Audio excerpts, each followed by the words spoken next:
We get calls from people just like you every single day, and whether you're moving in 9 days or 9 months, it doesn't matter. I'm here to help you make a smooth move to this area. Like I always say, if Citrus County is on your list, keep it on your list. If Citrus County is not on your list, you'd behoove to put it on there. So you're looking to relocate to the state of Florida. Excellent. In today's video, I'm going to go ahead and talk about the weather in Citrus County versus Naples, which is roughly 240 miles south of us. I have heard so many people say that the weather is too cold up here. I don't want to be up in Citrus County. It's too cold, blah, blah, blah, blah. So I'm going to go ahead and show you throughout the winter what the weather is, the difference between Naples and here. And I think you're going to be surprised about how close we are to Naples. There is some truth to being colder, but I'm going to show you what we're talking about. And also, we're going to discuss hurricanes and what to expect. We are in the state of Florida. I've been here for 36 years in the state. I've lived in Miami all the way up to Citrus County, so I have a pretty good handle on what happens in hurricanes. So we're going to do a little bit of discussion on hurricanes. And lastly, if you stay with me till the end of this video, I'm going to kind of go over the best kept secret about Citrus County, but you have to stay to the end. So let's go ahead and get started. I worked with my editor on this video and to really be as professional as we could do, and we just had a hard time with the information we have, and you'll see what I'm talking about. So it might not be as smooth as my other videos, but the information that you're going to get today is going to be very important to making a decision and where you want to be in the state of Florida. So I think that even though it's not great the way it's presented, the information, how the graphics are going to be presented, I think you'll appreciate the valuable information that you'll get. So with that being said, I've been in Citrus County for 15 years. People, oh no, it's all way colder. So I heard that enough deep dive into the weather. And what I went on is weather.com, which you're all familiar with, and I printed out 7-day forecasts. The temperatures are a lot closer here in Citrus County to Naples than people expect. I think it's important because you're making the decision, and that's important. So let's go ahead and get started. Citrus County versus Naples. Basically, summertime, we have less humidity till probably about May 1. Where Naples and South Florida, you're going to start seeing humidity down there around April 15th. We might be May 15th. Some years they might be May 1. But the bottom line is their summertime starts about 15 days before ours, and our wintertime starts about 15 days before theirs. But at the end, it's not much. And I can tell you, you can't tell the difference between as soon as summer hits, regardless if it's Naples, Citrus County, anywhere in the southeast for 3 to 4 or 5 months. It's hot, it's humid, but again, everything's a trade-off. Do you want snow and cold and ice, or do you want heat?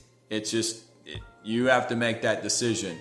But with that being said, I didn't get much into the summertime temperatures because they're all the same. It's hot, and it'll get, roughly about 90 to 95 degrees during the day. Humidity at night, we get down into the 70s. And yes, we get our daily threat of thunder showers for the most part around 4 o'clock, 3 to 5, 6 o'clock. That happens in Naples, it happens here, just depending on how the breezes flow, sea breezes, depending on how that works, and how the low pressures and high pressures and how much moisture is in the humidity or in the atmosphere, depending on if we're going to get showers or not that day. But overall, May 15th or April 15th on to about October 1, it's hot, it's humid, and you got afternoon thunder showers in both Naples and Citrus County. So what we're going to go ahead and do, I printed off a bunch of weekly forecasts for both Crystal River, Florida, which is in Citrus County, along with Naples. And as mentioned, it's not super perfect on the graphics and what have you, but the information again is great. So first week is we went in, and November 10th of 2011, we got a cold front that came through the state of Florida.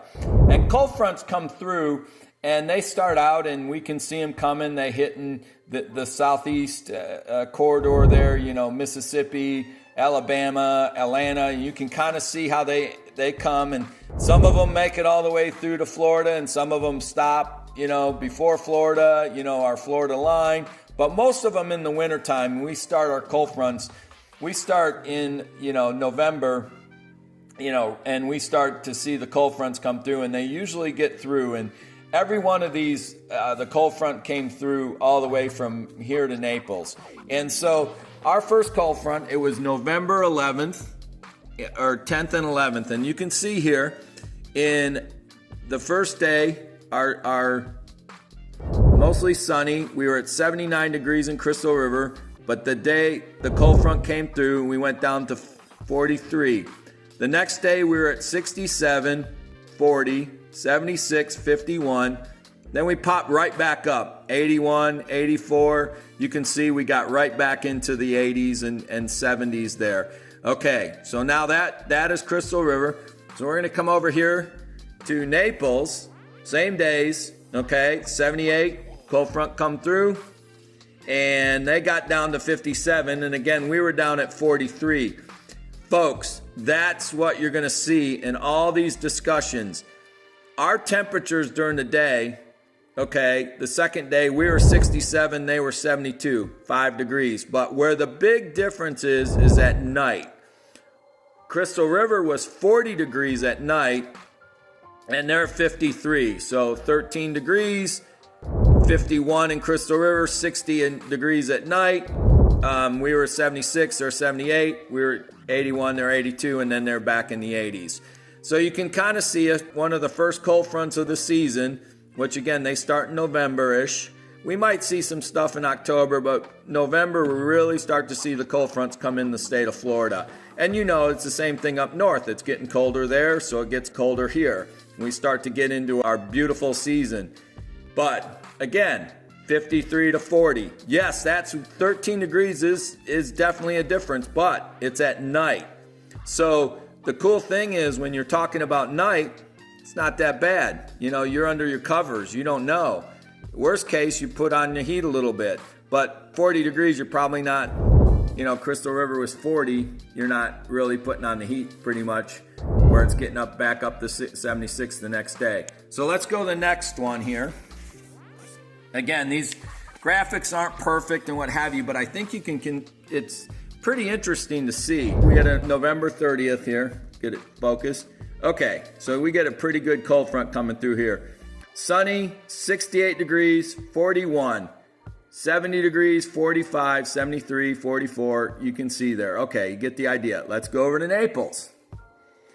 So they got 73 and 52. Okay, same days. All right, so we had a 5-degree difference. Crystal River was 68. Naples was 73. Again, where the big difference was at night. 52 in Naples, 41 at night. 54, 45. 54 here, 45 there. 56 here, 44 there. But the daytime temperatures were much closer, as you can see. Okay, our next cold front came through December the 7th, okay? And when the cold fronts don't come through, or after they whip through and we get back to kind of normal, it's anywhere in Crystal River, Citrus County, we're roughly between, after the cold fronts, we're between 72 degrees to 80, 85 at the highest, but pretty much our winter temperatures, our average winter temperature, as you can see right here, is somewhere in the 70s, and it might go into a little bit of the 80s, which is absolutely perfect. So, got our cold front, we got our 64 the second day, 49. Let me just hold it here steady for you. Okay, we bounce over here. Second day there on the 8th of December, we were 64 degrees, they were 71, we're 49, they're 57. So, all right, 64, 41, 73, 43. Kind of see the cold front here, kind of not as cold as it was in February. We're starting to get warm here. It's spring break time. People are coming from the north. They want to see nice weather. There's a big difference there. We were at 64 and they were at 75. And then we were at 75, we're at 73. and 52. So, but you can kind of see Naples now it's starting to 84, in Naples there. And then we were in the low 80s. So it's starting to get 80 degrees there. It's starting to get warm. From there, we'll see cold fronts through probably April 15th, but they're nothing like the January ones when you're starting to see 32 and in the 30s and what have you. 45, 43 at night. So they're not as ferocious cold fronts. But here's the most beautiful thing. You'll never see snow. Well, should never say never. I think it snowed. I've been in Florida 36 years. I've seen kind of slushy snow once. I've seen frost on the windows, frost on the grass. We have frost days here. We have to lay our golf once in a while, but so does Naples. But I think you get the idea. Pretty much similar weather during the day, and then the big difference where it happens is at night. And you're inside your house then, you're sleeping. And if you do go out to dinner, it hasn't went down all the way. You like wearing the leather jacket once in a while. So, all right, we're gonna talk about hurricanes now. Folks, hurricanes are very, very scary, and they can wreak havoc in the state of Florida. And they wreak havoc. Look at Superstorm Sandy wreak havoc in New York and the East Coast. There's numerous storms. Helene went up and wreaked havoc up in North Carolina. We pray for every person that's ever been hit by a hurricane. They're not fun, okay?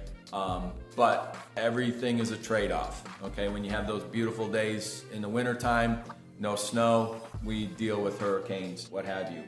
So with that being said, I'm gonna tell you right now, what I'm gonna talk about with hurricanes going forward and saying things about hurricanes, nobody knows where they're gonna landfall. Listen, you can go on the Weather Channel and they can say, oh, it's gonna be a light hurricane year.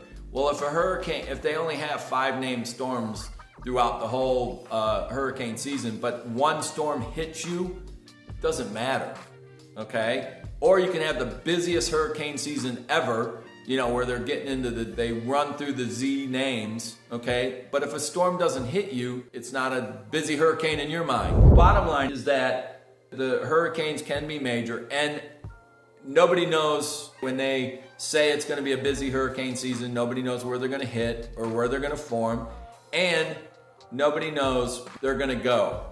All right, the Weather Channel and the professional meteorologists definitely know, or they have an idea. But if they tell you to evacuate, or if you do the cones, prediction cones, if you're in the cone, you have to pay attention. And even if you're just outside the cone, you're gonna feel it, okay? And you need to pay attention. You need to do the things they tell you to do. All right, I'm gonna say one other thing. When people, it's funny is you hear so many wives' tales about hurricanes. Oh, Citrus County's not gonna hit very hard because we have hills up here. Citrus County's not gonna get hit because the Gulf of Mexico is very shallow here in this area as we go out. It's on a shelf in the Gulf. It's very, very shallow. Oh, hurricanes don't come in because of that or because of the hills. It's gonna get depleted hitting the hills. Listen, no. Hurricanes are steered by the low and high pressure of the atmosphere, how they kind of position themselves in the state. And that's what steers them. It have nothing to do with anything else. That's how they get steered. Hurricane gods say, hey, we're gonna make the high and the low pressures steering into Citrus County or anywhere else in the state. That's where it's going. So you cannot play around. Okay, we have talked about how glorious the weather is in the winter time and that we're not very different than Naples other than in the evenings, and that's when you're all cuddled up in your bed and nice and toasty anyways. So as you can see, we're not very much different. But now we need to talk about hurricanes.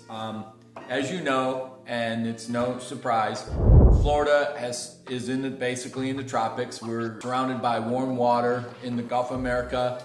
We're also Atlantic Ocean, where the temperatures of the water get up over 80 degrees, which breeds hurricanes. They can be very, very scary, and they can do a lot of disaster. There's no question about that. But with that being said, if you do a few things you're gonna be okay. If you heed the warnings, your life should be okay. Now, remember one thing about life is much more important than any of your stuff. Even though stuff is expensive, I get it, but it can be replaced. You can't replace your life. So my best advice, we talk about hurricanes in the state of Florida, is first, heed the warnings. If they tell you to evacuate, you need to evacuate. Don't play around. There's reasons why these folks done tons of research and they're telling you to get out for a reason. The best thing about it is to have a plan. Create the plan today. I have a plan. I've been here 36 years. I already have my plan. I pretty much understand it. But as you're a new resident, you need to have a plan. Evacuation plan. You also have to have a plan if you're staying. Okay, so go ahead and you can do research. I'm not going to get into the nuts and bolts. It's very easy. You can Google hurricane preparation. They're going to tell you batteries and all the, canned food and what have you, peanut butter and what have you. You get that. That's no sweat. The things I'm going to cover today is, what I do that's kind of different than what they suggest, or some ideas. Basically, before I get into that, I'm just going to say one thing. If you use common sense in hurricanes, everything is going to be okay. It's all about common sense and having a plan. So let's talk about that. I promised you some secrets. Here's 36 years of numerous hurricanes and what have you.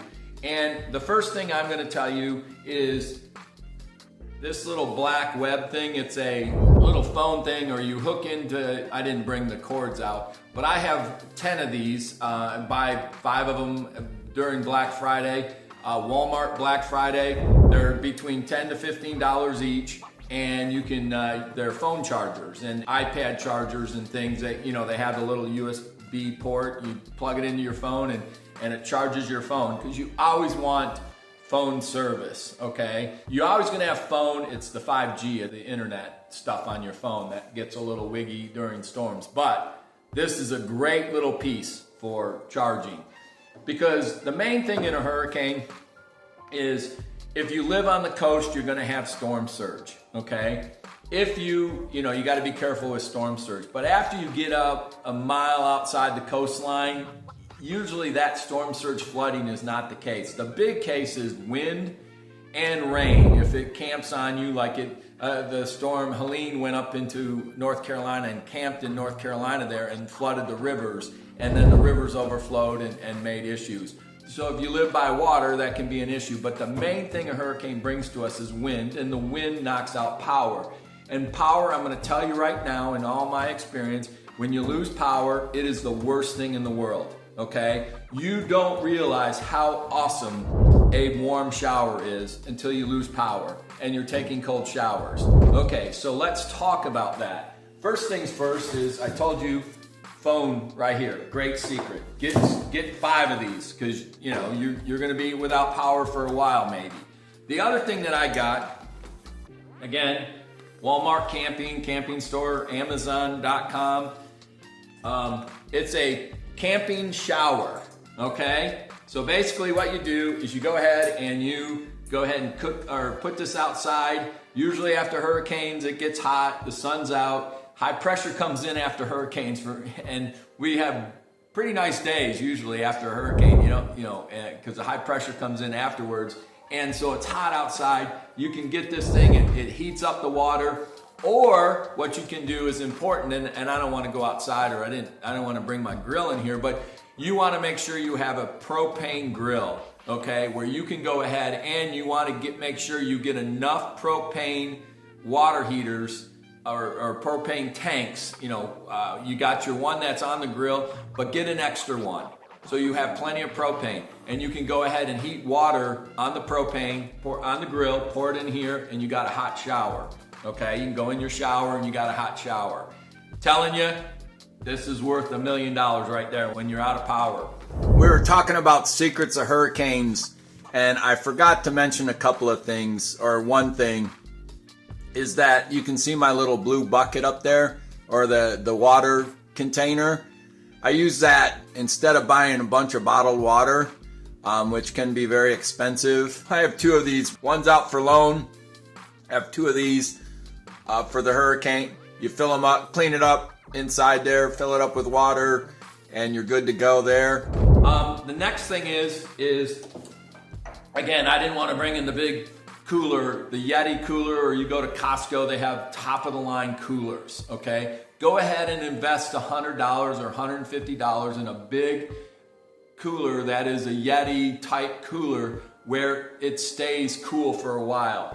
But instead of ice, okay, because ice is so hard to find, I get these here, these frozen things here, these cooler shocks, and I use these and they stay better than ice. Also, I mentioned a really top level cooler. That's the top level cooler we're talking about, and they last a little longer. Now, we're talking, you want to get your stuff out of your refrigerator into the cooler.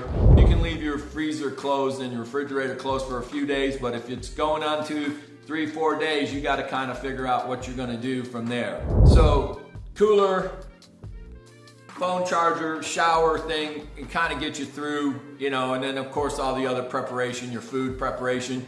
A lot of times when you lose power, you kind of take your meat out of your freezer and you start cooking it up, and then you kind of eat it from there. If you have 3-4 packages of chicken breasts or steaks, you want to kind of get that going, what have you. So that's kind of some hints there that I've used that you don't really see a lot on TV. But the biggest thing I'm going to tell you, my philosophy on hurricanes and what have you, and my brother's been down here basically the same time. We chatted one time. I said, "What's your number to get out?" And he said, 100 miles an hour, and I'm going to evacuate. And so, because we know that at 100 miles an hour, you're probably going to lose power. And again, power, you got these for a couple of days, but then it gets very uncomfortable. It gets hot. It gets humid. Showers, the pain, whatever. So what my plan is, and my brother's the same way. Now he lives down in West Palm, and so we kind of have a program where if there's something that comes in, I'm going to go spend 3, 4, 5 days with him. I'm just going to get out of here. I'm going to take my cooler packs, and I'm going to go ahead and pack up my meat and pack up my refrigerator and get everything out of there. As hurricane season comes in, you kind of want to be careful what you put into your refrigerator. And what I mean by that is don't go and go to Costco and buy 300 steaks and 400 chicken breasts and, X amount of stuff, because, you just might lose power, and then that stuff. Then you need 3 or 4 coolers to go to your evacuation or to your friend's house or what have you. So be a little bit less Costco-ish when it comes to that. Yeah, I think you get that idea. When it comes to pack up, clean out refrigerator, it's already, the power's off, keep the doors open, get everything out of there. Go ahead and go down to a friend's house, a family member's house. You can go to a hotel. The problem with the hotels is they get expensive. And again, the gas thing, you want to make sure you get gas. And I'm sorry, I'm just kind of throwing things out there, but just write these things down. Next thing is, I have 5 gas tanks. I don't want to bring them in here into my home when I'm filming this, but I have 5 extra gas tanks, and whenever I see something, I go and get gas in my car, fill up my car. I also fill up the 5 gas tanks, keep them out there. And as you can see, I got 5 gas cans along with extra propane, and there's my generator. Just have that if you're going to get out of town, but just thought processes to help you be better prepared. Gas is important because you run out of power and you can't get the gas. Now, here's a secret on gas. Write this down. So 3, 4, 5 days before a hurricane comes, okay, we all kind of have a good warning system and we know it's coming. The best time to go get gas is at 2 and 3 o'clock in the morning when there's no lines. Just think, everybody's sleeping. Now you want to plan ahead. The longer away from the storm, if you can go at 3, 4 days, that's a good thing because you can fill up your gas tanks and then you fill up your car. A lot of times when the storm's coming, you're doing preparation around your house. You're not driving a lot, so you're good to go there. And usually a tank of gas is going to get you pretty much far enough. You're going to get to Atlanta from here. You're going to get to South Florida from here easily on a tank of gas. So then by that time, you can fill up and gas up there and what have you, so you don't have to take your gas tank with you. That's more important if you got a generator and or you're going to stay. You start running around and what have you. But the secret to the gas thing is go at 3 o'clock in the morning. As you get closer to the hurricane, okay, and they've gotten really good in Florida about this, but the gas lines they get from Tampa and the other ports, they are trucking trucks all the way back and forth and getting gas to gas stations. So you got to be careful at 3 o'clock in the morning, because maybe you go out and they don't have gas. Gas stations run out of gas, and then the truck comes and they're going all night. The truck basically comes, fills up a gas station, goes back to Tampa, and then fills back up. And by that time, might go to another gas station, go back. It just depends. You kind of get the idea. But the bottom line is 2, 3, 4 days out, get your gas. And then even you can use the gas in your gas tank so you're not standing in line. You will see lines out the yin-yang for gas, and you just got to get ahead of the game. And the best thing to do is 2, 3, 4 days ahead.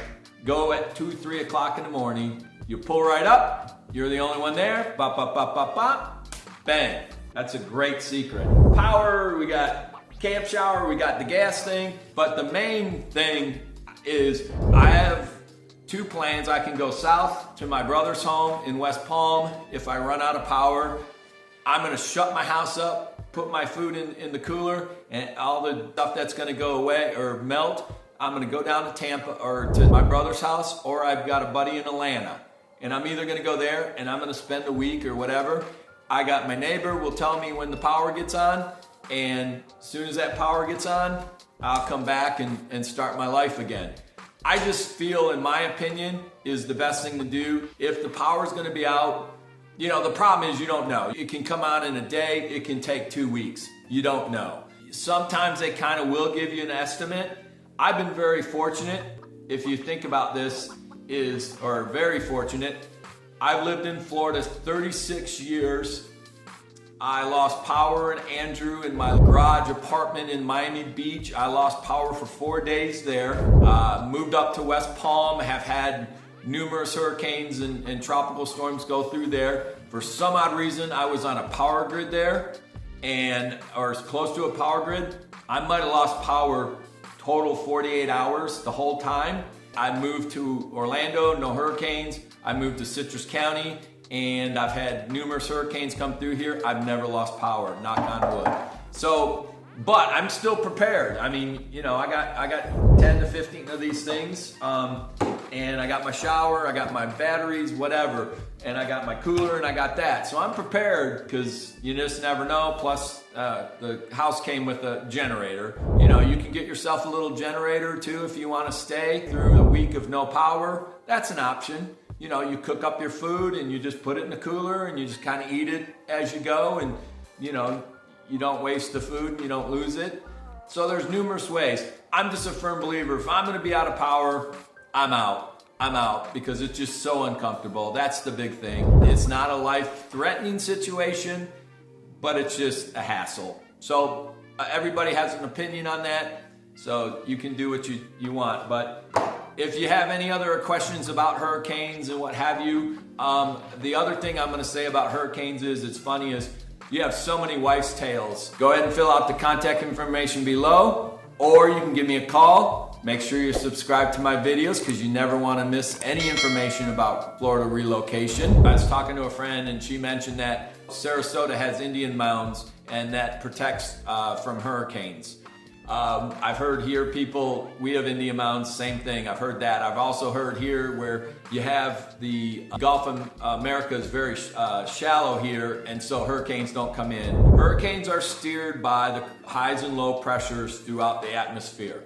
It has nothing to do with all the other stuff. If you hear anything else, it's all wives' tales. The key is watch the channels, get a plan. If you heed the warnings, your life is going to be okay. There's going to be some stress, I'm not going to lie, and there's going to be, you know, some challenges, but if you heed the warnings, your life is going to be good. You can always replace your stuff. All right? Questions? You know, let me know. You can either call me or put your information below. Myself or one of my teammates will call you concerning all of this. And if you questions, concerns, thoughts, we're here to help you have a smooth move to Citrus County.